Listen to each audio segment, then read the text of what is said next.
নিতে পারবো না রে। আমায় ক্ষমা করে দে বোন। তোকে আমি সবসময় আমার থেকে ছোট ভেবেছি রে, কিন্তু তোর যখন আমার থেকে আরো বড় ঘরে বিয়ে হলো, আমি কিছুতেই এটা মেনে নিতে পারলাম না রে।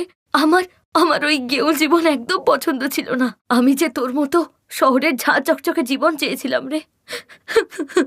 না দিদি, তোমার এই ভাবনাটাই ভুল। গ্রাম হোক বা শহর, পরিবার সবসময় একই হয়, কিন্তু শুধু প্রয়োজন মন খুলে সেটিকে আপন করে নেওয়ার। আর পড়ে রইল জীবনযাত্রার ধরন, সেটা তো আমরা যে কোনো সময় নিজের পরিশ্রমের দ্বারা বদলে নিতে পারি।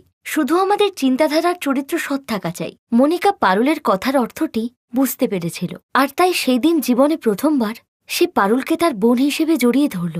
আর তারপর সবকিছুই ঠিক হয়ে গেল। পারুল বোঝানোর পর মনিকা তার নিজের শ্বশুরবাড়িতে চলে গেল, আর নিজের ভাঙা সম্পর্কগুলো আবার জুড়তে লাগল। Best buddies. Hello friend.